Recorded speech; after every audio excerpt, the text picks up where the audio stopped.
Yeah, what's up everybody, it's Tuna. Today's video, I'm going to be revealing my plans for the Legacy of Phrecia event and what I'm going to be playing. As you can see on the screen here, I came across this video from Sif Muna, who's playing a Tectonic Slam, General's Cry build and smashing T17s. Now, his build is really decked out, but seeing this and what you can accomplish with this build kind of motivated me to look into this skill a bit, especially since we have the new Ancestral Commander that is going to be giving us 3 additional endurance charges, as well as some Warcry cooldown reduction, some damage reduction, as well as a small Defiance of Destiny. So it's going to make it so that we're practically immune from smaller hits. And, thanks to the additional defenses that we get from endurance charges, as well as armor and all that kind of stuff that you get on the Marauder side of the tree, max resistance and whatnot.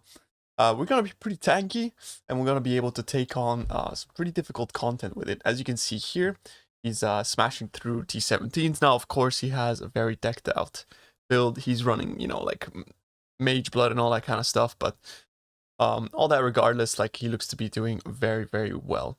And the build is pretty much buffed in all kind of ways in the Legacy of Phrecia event because of the Ancestral Commander. And you're going to be able to use also some of the best nodes from Juggernaut, from Forbidden Flesh and Flames and things like that. So you'll still be able to tap into some of that power and get some pretty crazy stuff going on.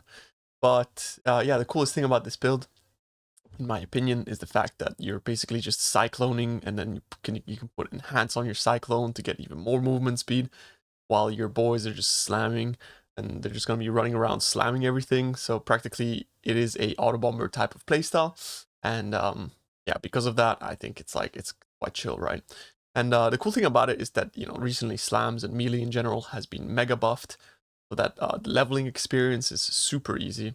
Now, I've been running the build, like testing it out for leveling, and perfect showcase of what Soul Eater does in Path of Exile 1. But yeah, I'll be running the build in the Axe and figuring out how to level it and all that kind of stuff. And honestly, it's really, really easy. It's one of the easiest leveling experiences that I've had. As soon as you get Sunder, you're basically like two-shotting things. You just got to be mindful of upgrading your weapon and all of that kind of stuff. So yeah, this is in general what the build looks like when you have pretty good gear. We're going to be a lot tankier than this because of the fact that we have Defiance of Destiny baked into our Ascendancy. So, basically we're getting 15% of our HP back every time we hit, every time we get hit, and it's going to apply before we get hit as well. So essentially it just acts as a 15% more multiplier to our defenses. So this right here is going to be the Ascendancy that we're going to be running. The main draw here is that we're using Ancestral Endurance, gives us +3 to maximum endurance charges. This is obviously going to be very synergistic with Tectonic Slam, which, as you can see here, gives us a quality of 5% more damage per endurance charge removed. It also gives us 10% more area of effect per endurance charge removed, another additional 15% here. It does also have the mechanic of fissuring, branching additional times per endurance charge. And the way that it works is that since you yourself are owning those endurance charges, so I'm going to be running around with 11 endurance charges in endgame, and I summon my Gen Cry guys.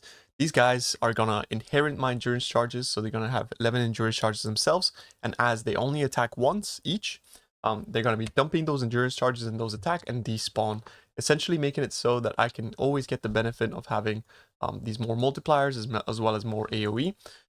Without actually losing my endurance charges, as I personally won't be using Tectonic Slam.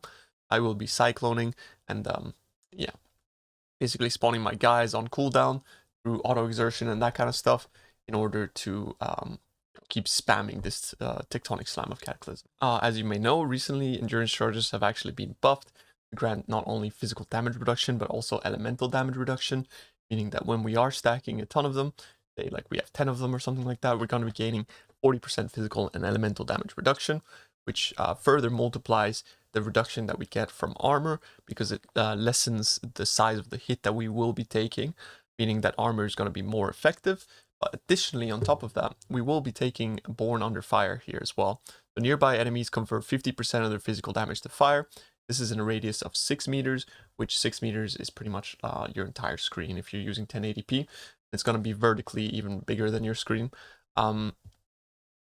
Yeah, so which further makes it so that like the physical damage that we do take is lessened, and we can further mitigate our incoming damage with elemental resistances, as well as max resistances and that kind of stuff. So in terms of defenses, we're pretty much sorted, and this is all in addition to the Ancestral Defiance here as well, 15% of missing unreserved life before being hit by an enemy, meaning that we're just going to be basically topping ourselves up before we're even hit, giving us an additional 15% max hit. Which is really, really nice. As if you've ever used Defiance of Destiny, yeah, you know how good this is. But of course, this is half as strong as the amulet itself and can't be catalyzed. But as an ascendancy, it's very, very good.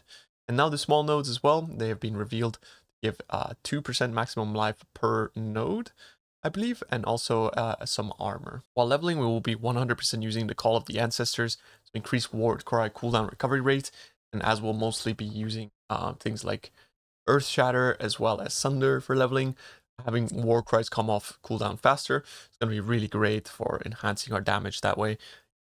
Feeding into Fist of War as well as Intimidating Cry and all of that kind of stuff, and Ancestral Cry as well. Later on, it's going to be benefiting from this. So yeah, when we spawn our Gen Cries, we're going to be spawning them on cooldown. However, the mechanic of cooldown is a little bit more complicated than it would seem. But basically, since they all attack one singular time, you want to be able to sync your cooldown up to them attacking. And the way that is synced is fairly complex formula that I've actually made a spreadsheet for, or not me, sorry, a friend from chat made a spreadsheet, Exo Pro. And you can actually just put your attack rate here, the number of warriors that you're spawning, your hit damage, and this is going to tell you the perfect DPS that you have, etc., etc. And I will show you later on how you can do that with PoB. But it's not that big of an issue. The main thing that you got to consider is that if you want to be min-maxing DPS for a single target, then you ideally want to be syncing your cooldown closely as possible. But for mapping itself, it's actually better to have a lower cooldown. That way you spawn your guys more often and they keep up with you more, and they will deal damage with a lessened delay, as opposed to if you had a longer cooldown. So overall, there's a lot of math involved in the build, but I do not think that this is something that you have to worry all that much, as long as you guys are following the passive skill tree fairly closely, in addition to the clusters and all that kind of stuff. You're not going to be having any problems. All right, so opening up the PoB here, it's the meat and potatoes of the build and everything that is going on. And what you can see is that I have both early, I have a mid, and I have a late game version skill set, as well as item set, and as well as skill tree set as well. What that means is that I've actually programmed the path of building to give you sort of a general idea of what you should be aiming for at different stages of progression. For example, the weapon, as well as the gear and all that kind of stuff. Now, of course, early, mid, and late, it depends on who you are, or how much you progress and all that kind of stuff. So I totally understand. If you ever have any questions, I'm always streaming on Twitch. You can come by, you can ask anything whatsoever in regards to the build. But yeah, this is the general idea of what you will aiming for at what level. So you'll be aiming for going for like as high level as possible. Obviously level 96 here, just to fill out everything. And this is the early game version. Then you swap to the mid game version, and we'll have clusters in there. And then to match that, you will go mid game here as well, and mid game tier 2. And you can see that all of the gear is changing. And you can do the same for late game, and it'll give you like an idea of all of the gear that you want to aim for. So it's going to go up to the point where you're using a headhunter and some insane recombinator type gear. Again, more on that later, since I'll probably be crafting all of the gear for myself. So if you want to know anything regarding the crafting and that kind of stuff, you can always come by and ask, or just watch the stream, because we'll be progressing through the build ourselves.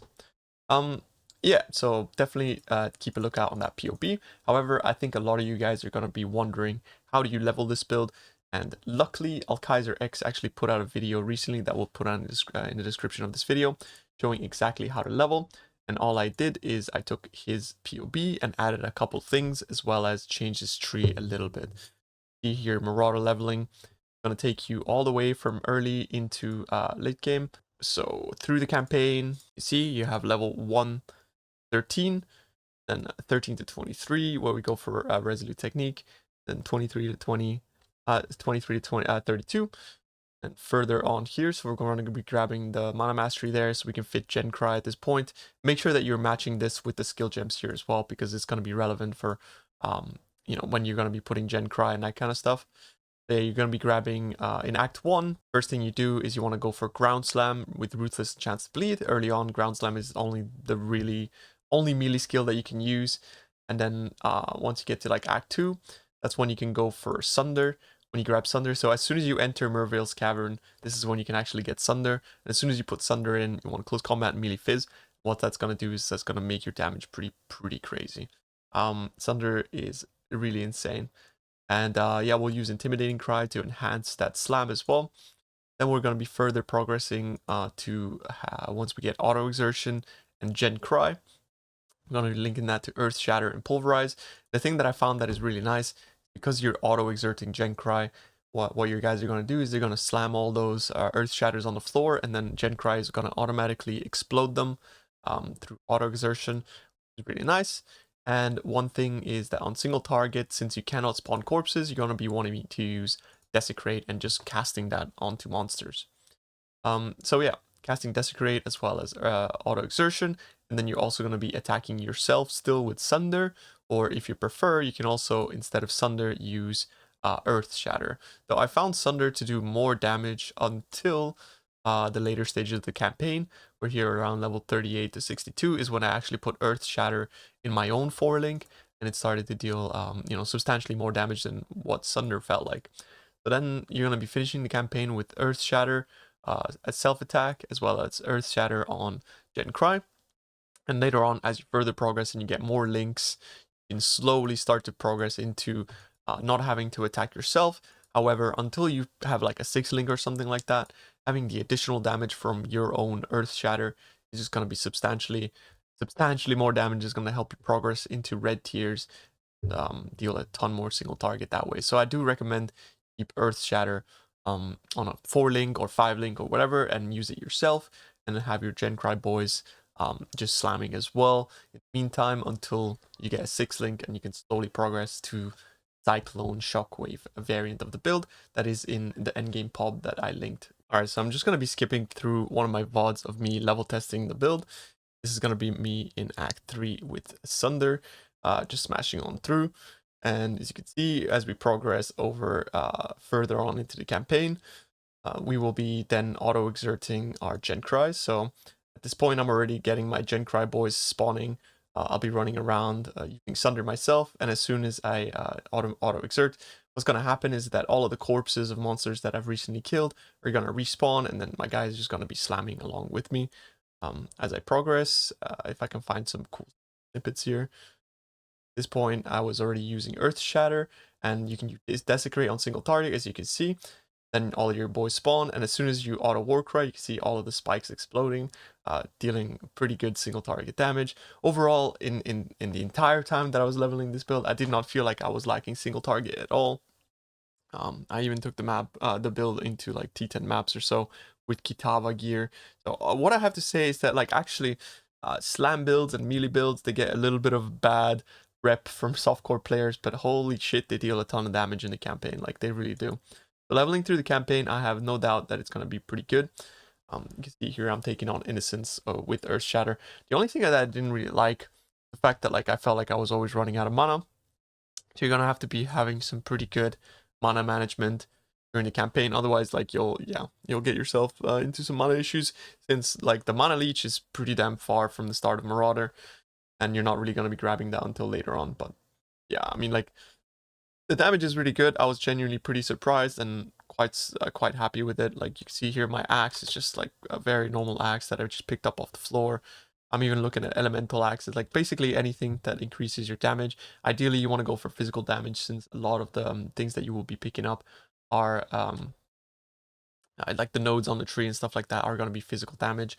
So yeah, phys damage axes is gonna be ideal, but anything that gives a ton of damage, you can always like actually look at the tooltip.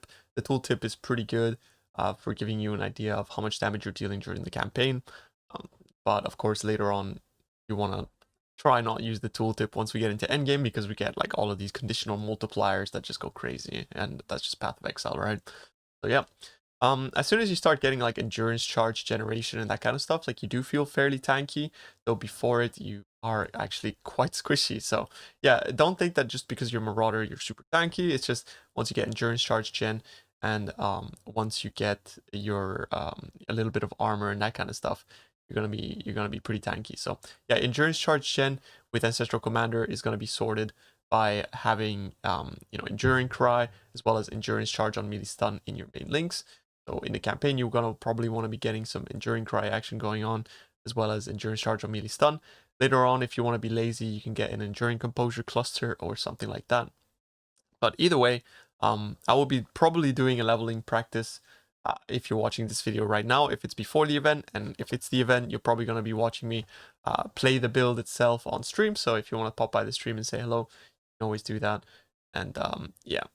Overall, I think the build is pretty good. I kind of wanted to do something different. I could play Lightning Strike once again, but I have played Lightning Strike now way too many times at this point, and I've also played bows also way too much at this point. So yeah, I'm at the point now where I just want to play something a little bit different and test things out. You can see I deleted that essence there. It's pretty good. Yeah, thank you for watching this video. I hope you guys enjoyed it, and I hope this has sort of like motivated you to maybe try out this build, as I think it's going to be pretty damn strong. But good luck with the event, guys, and more videos to come in regards to like strategies or builds and that kind of stuff, because I think it's going to be a great event. Going to be a lot of really good builds, and it's going to be a lot of fun. So yeah, enjoy, boys. Thank you very much.